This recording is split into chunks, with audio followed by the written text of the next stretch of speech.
एक बार स्वामी विवेकानंद जी किसी railway station पर रुके हुए थे।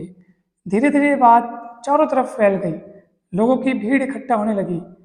काफ़ी सारे लोग अपनी समस्याएं लेकर स्वामी जी के पास पहुंचने लगे और अपनी अपनी समस्याएं स्वामी जी से साझा करने लगे और उनका समाधान सभी को स्वामी जी बताते जाते।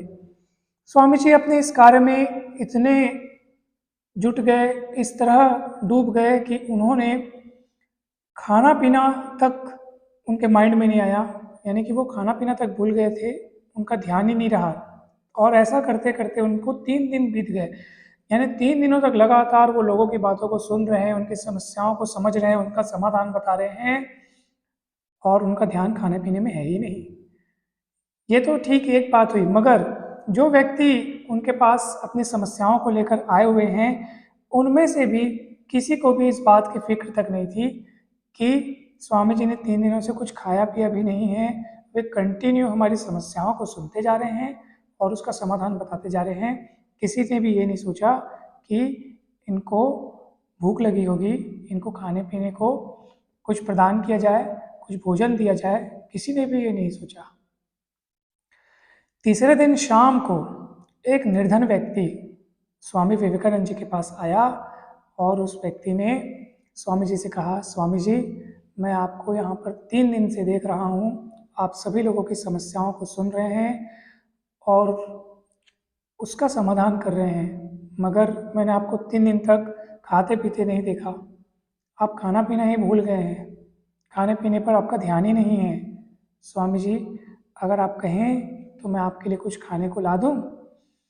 ये बात सुनकर स्वामी जी इतने खुश हो गए, इतने प्रसन्न हो गए और भावुक भी हो गए और उस व्यक्ति को धन्यवाद दिया और उस व्यक्ति से कहा कि क्या तुम मुझे खाना खिला सकते हो। तो उस व्यक्ति ने कहा, स्वामी जी, मैं तो निम्न वर्ग का हूँ। एक निम्न जाति का व्यक्ति अपने हाथों से बनाई हुई रोटी आपको कैसे खिला सकता है। आप चाहो तो मैं कुछ खरीद कर आपको ला कर दे सकता हूँ, फिर आप उसे खाइएगा। जब स्वामी जी ने ये बात सुनी तो उस व्यक्ति से कहा, भैया, अब तो मैं तुम्हारे हाथ का ही बना हुआ खाऊंगा, तुम्हारे हाथों से बनी हुई रोटी सब्जी ही खाऊंगा और कहीं का नहीं खाऊंगा। मुझे खाना है तो तुम्हारे हाथ का बना हुआ खाना ही खाना है। तो स्वामी जी उस व्यक्ति के साथ उसके घर गए और बड़े प्यार से, बड़े प्रेम से भोजन ग्रहण करने लगे। ये बात जब बाकी लोगों को पता चली तो बाकी लोग नाक भौं सिकोड़ कर स्वामी जी के पास गए और स्वामी जी से कहे, उन्होंने कहा कि स्वामी जी, आप कैसे सन्यासी हैं, आप एक निम्न वर्ग के व्यक्ति के हाथों द्वारा बने हुए भोजन को आप ग्रहण कर रहे हैं, कैसे स्वामी जी। तब स्वामी जी ने कहा कि देखिए, मैं 3 दिनों तक आप सभी की समस्याओं को सुन रहा था, उनका समाधान बता रहा था, मगर आप सभी अपनी समस्याओं तक सीमित थे। आप लोग को केवल अपनी समस्याओं की पड़ी थी, उनके निदान की पड़ी थी। किसी ने भी मेरे भोजन की, मेरे खाने पीने के बारे में कुछ भी नहीं सोचा। ये व्यक्ति तीसरे दिन शाम को मेरे पास आया और ये बिल्कुल इसे पता था कि मैंने कुछ भी खाया पिया नहीं है। ये इस बात को नोटिस कर रहा था, मेरे पास आया और इन्होंने मुझे खाने का न्योता दिया। मेरा मन इतना खुश हो गया, इतना गदगद हो गया, जिसे मैं बता नहीं सकता। वास्तव में ये व्यक्ति प्रेम का, श्रद्धा का, मानवता का धनी है और वास्तव में ये ऊंची सोच का है, ऊंचे दर्जे का है। सांसारिक रूप से भले ये निम्न जाति का है, मगर मैं इसको निम्न जाति का नहीं मानता।